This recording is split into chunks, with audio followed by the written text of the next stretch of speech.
Good morning, everybody. Today again is the Lord's Day, and He says to rejoice and be glad therein. Don't worry about what you went to bed with last night. Don't worry about what you woke up to this morning. Just know that each and every day belongs to God, and He has the power and the authority to get you and I to where we need to be. And that is good news. Today, real quickly, I want to encourage you about coming out of what? Bad habits. Let me tell you something. Did you know that we were not born with a habit? We were not born with bad habits or good habits. There are things that we begin to do, and before we know it, oh, I picked up that bad habit. Sometimes our habits can help us, and sometimes they can keep us away from God. So today, look at your life. Look at what you do every day that has created either a good habit or a bad habit. Because the word asks us a question: what should separate us from the love of God? If you know that you have a bad habit and you want to stop and you don't know how, just go to God earnestly, sincerely, and ask Him to help you to come up out of whatever it is that's keeping you from being close to Him. It could be hindering your prayer life.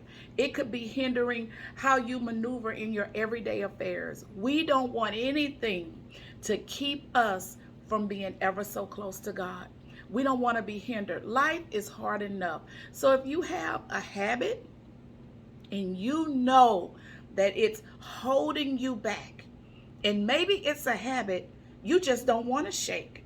Do you know that there are people who don't want to change from doing things that are not pleasing to God?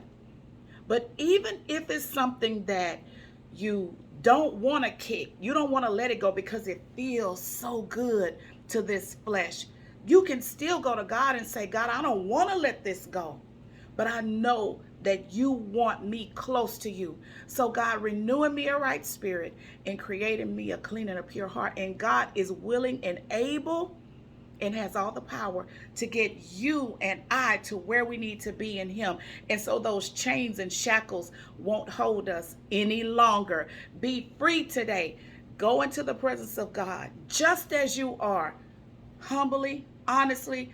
Give it all to Him. Surrender it to Him, because He is there to help you up out of the muck and the mire of the cares and the stresses and the worries of life.